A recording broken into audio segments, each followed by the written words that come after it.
My daughter once told me a real grandmother doesn't need to be paid to love her grandkids. She said it standing in my kitchen, arms crossed, while my suitcase sat by the door with a cruise itinerary tucked in the side pocket. I remember thinking, that's a strange thing to say to the woman who raised you for 18 years without a single day off. I'm 68. I spent 31 years managing payroll for a trucking company in Ohio, the kind of job where you learn to sit up straight through a headache and keep your voice level when a driver is screaming about a missing check. My husband Walt used to say I could stay calm through anything except being told what to feel. He died 4 years ago, hard, fast, no long goodbye, which some people call a mercy and which I've never quite been able to agree with. When I retired 18 months after that, I had a plan. Not a fancy one.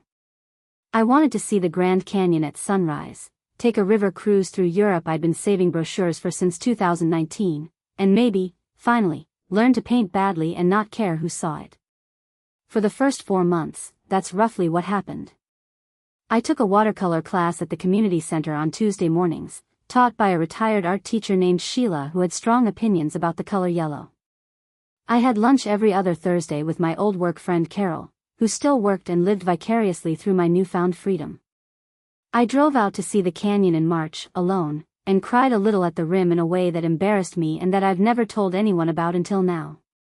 Then my daughter Renee had her second baby, a boy named Cooper, and her husband Todd's hours at the plant went from 40 a week to 60 because 2 guys on his line got hurt within a month of each other and management wasn't in a hurry to hire replacements. Somewhere in there I became the person who got the call every weekday morning at 6:40. Can you just take Emma to school? Just for this week. Todd has to be in by 7 now. That week never ended. It became the arrangement, the way arrangements do, without anyone ever sitting down to actually arrange it.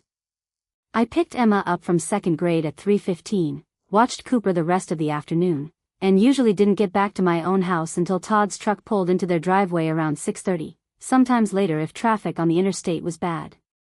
I love those kids. I want to say that clearly before anything else, because what happened later got twisted into a story about a cold grandmother, and that's not who I am. I love them enough that it took me almost a year to notice what was actually happening to me. It started small, the way these things do. I stopped scheduling my dermatologist appointment because it kept falling during pickup time, and I rescheduled it twice before I just quietly let it go. I let my gym membership lapse because I was too tired by evening to go, and the woman at the front desk asked if everything was all right the last time I came in to cancel, and I said everything was fine, which wasn't exactly a lie and wasn't exactly true either.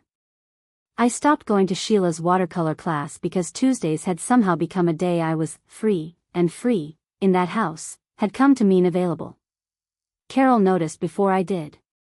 We were at the diner we always went to, the one with the pie case by the register, and she watched me check my phone 3 times in 20 minutes before she finally set her fork down. "You used to leave that thing in your purse," she said. "I have grandkids now, Carol. That's what grandmothers do.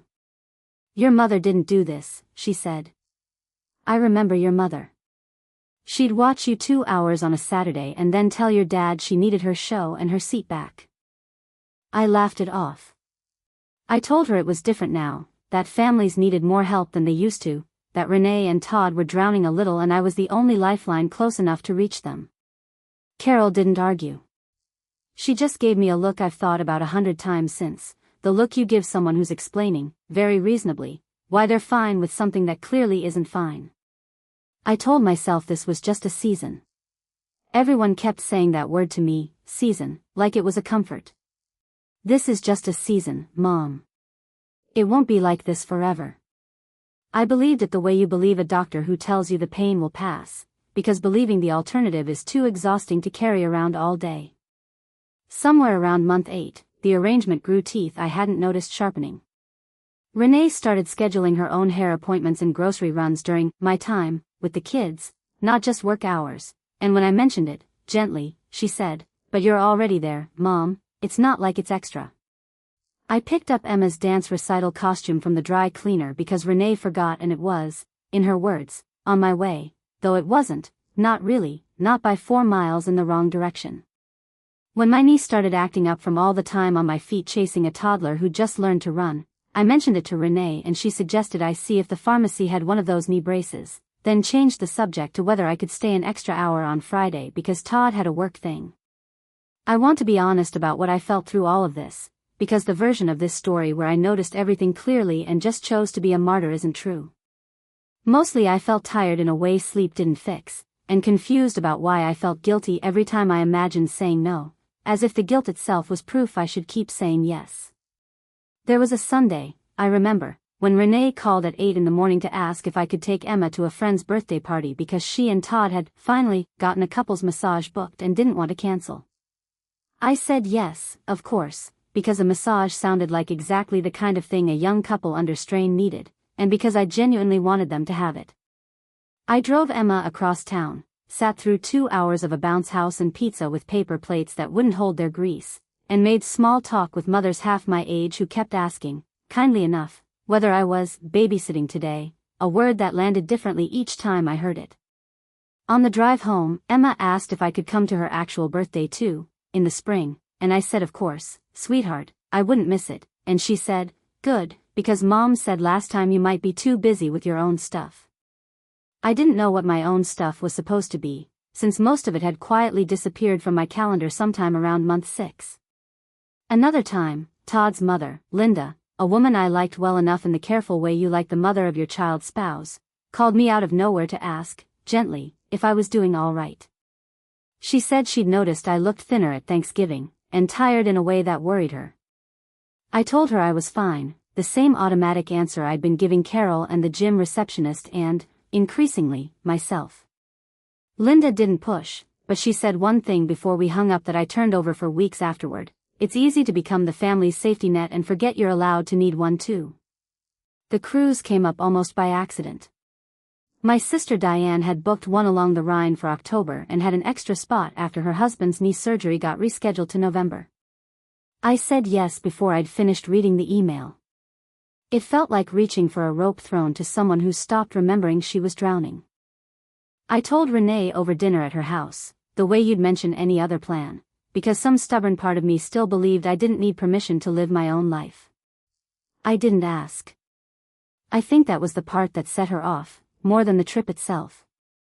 She put her fork down slowly, and I watched her face do the thing it used to do in high school right before she'd start crying about something that was actually about being furious.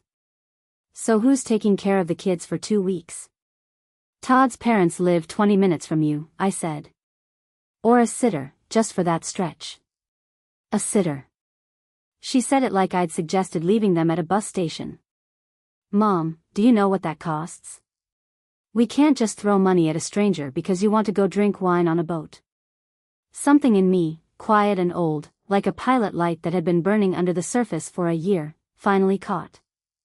I raised you and your brother for 18 years without asking anyone to pay me either, I said. I'm not asking to be paid now, Renee. I'm asking for 2 weeks. 14 days out of the 360 I've already given you this year. A normal grandmother thinks about her family first. That sentence has stayed with me since, word for word, the way certain sentences do. Not because it was clever. Because it wasn't a request anymore. It was a bill, and I was apparently already in debt, with no memory of signing anything. Todd stayed quiet through all of it, which I noticed and filed away. Emma, who'd been half listening from the hallway in her pajamas, wandered in at the worst possible moment and asked if I was leaving forever. I told her no, just 2 weeks, and she seemed to accept that more easily than her mother did. I didn't sleep much that night, back in my own house, lying in the bed Walt and I had shared for 30 years, listening to the furnace cycle on and off.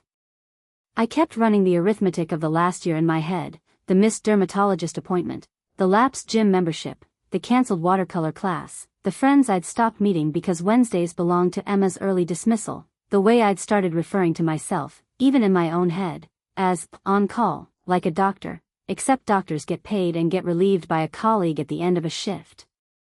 Somewhere around 2 in the morning I asked myself the question that changed things. Not dramatically.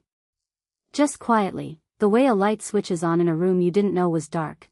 When was the last time someone in that family had asked what I wanted, rather than what I could do for them? I couldn't answer it. That was the answer. I went on the cruise. The Rhine in October was cold and beautiful in the particular way of things you almost talked yourself out of. Diane and I stood on the deck near a lock outside Koblenz and watched the water level drop us down like we were being lowered into a different life, and I remember thinking, with something close to shame, that I hadn't felt this loose in my own body in over a year. I bought Emma a small carved wooden fox from a shop in Cochem. I bought Cooper nothing, because he was 18 months old and wouldn't know the difference, and I bought myself a watercolor set from a stall near the cathedral in Cologne because some habits, once you remember them, are hard to leave behind twice. The fallout wasn't loud, which somehow made it worse. Renee didn't call while I was gone, not once, not even the day we lost cell service near a lock and I genuinely worried something had happened to one of the kids. When I got home, tan lines from the deck chairs still fading, she'd arranged pickup through Todd's mother without telling me in advance, as if to demonstrate the family could run perfectly well without me, and then didn't speak to me for almost a month beyond a few clipped texts about a package that had arrived at her house by mistake. My son-in-law was polite but distant on the one occasion I saw him, the way people are when they've been told, explicitly or otherwise, to stay out of it. Emma, 7 years old and utterly without diplomacy, asked me at a friend's birthday party, in front of 3 other mothers, why I didn't love her anymore, because that's the story she'd apparently absorbed, in whatever softened form parents use with children who ask too many direct questions. I told her that wasn't true at all, and I meant it with my whole chest, and I still went home afterward and sat in my car in the driveway for 20 minutes before I could make myself go inside. Carol took me to the diner again during that stretch. I told her the whole thing, the cruise, the silence, Emma's question at the party. She didn't say I told you so, which I appreciated more than she probably realized. You didn't do anything wrong, she said. You took a trip you paid for and planned for a year before any of this started. It doesn't feel that way. That's because they've spent a year training you to feel that way, she said, and then, seeing my face, added more gently, not on purpose. People don't usually do it on purpose. But you were available, and available people get used up, even by people who love them. Especially by people who love them, sometimes, because they figure you'll always say yes. I didn't have a good answer for her either. I want to tell you I handled the 5 weeks of near silence with grace and clarity. Mostly I just did laundry and rearranged my spice cabinet twice and repainted the same watercolor of the Cologne Cathedral 4 times because I couldn't get the light on the water right, and tried not to check my phone every 10 minutes, and mostly failed at that last part. Then, on a Tuesday close to 5 weeks in, my phone rang from a number I recognized as Emma's tablet, the one she uses for video calls to my sister Diane sometimes when Renee lets her. I almost didn't answer, thinking it was an accidental call from a small hand bumping the screen. It wasn't. Grandma? Her voice was low, the careful whisper of a kid who isn't supposed to be doing something. I could hear, faintly, a television in another room. Are you mad at me? No, baby. Never at you. Not ever. Mom said you didn't want to babysit anymore because it's too much work. A pause, the particular kind of pause a child does when they're working up courage to say the real thing. Is that true? Because I miss you. Not the after-school stuff. Just you. You always let me talk about my whole day, even the boring parts, like what Mrs. Alvarez said about the class hamster and stuff nobody else cares about.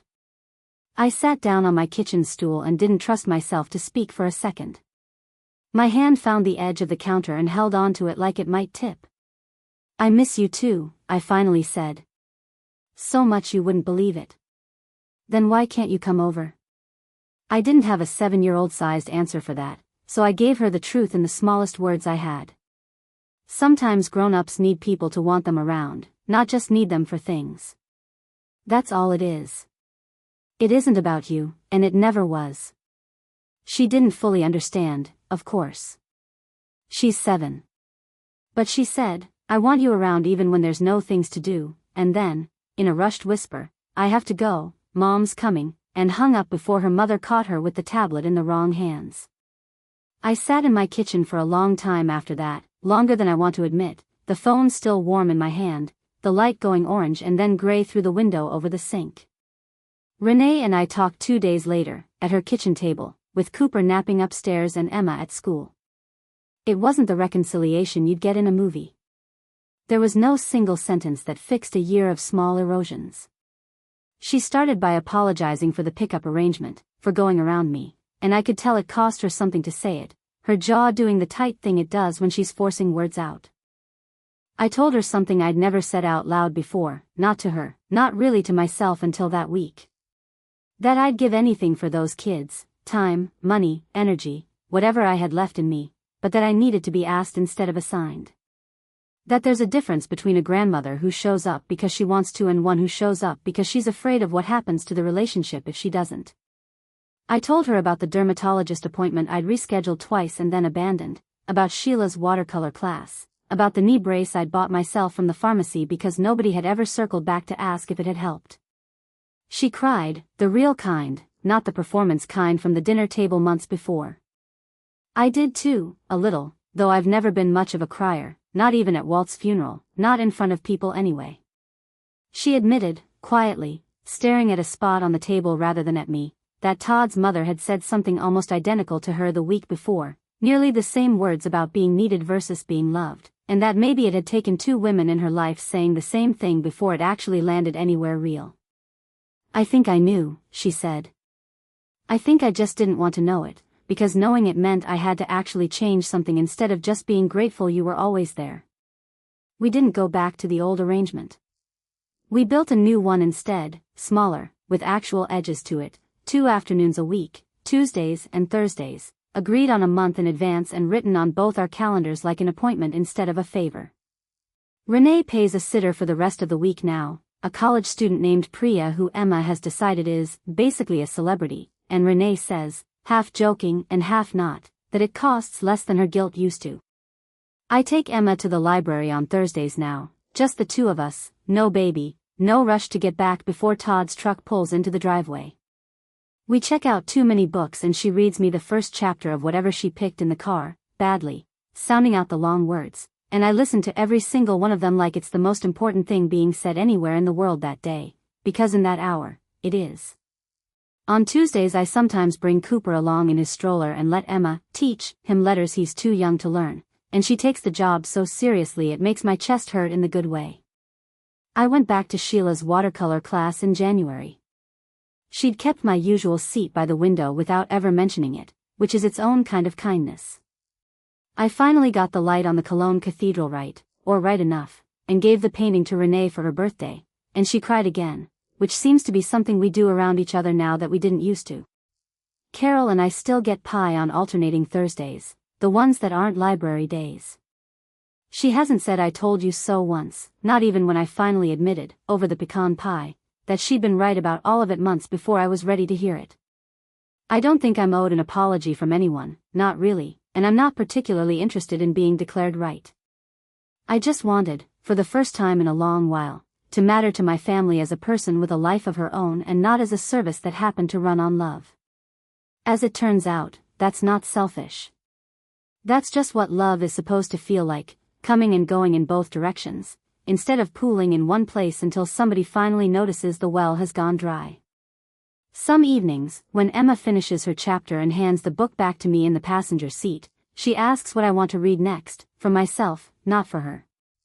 It's a small question.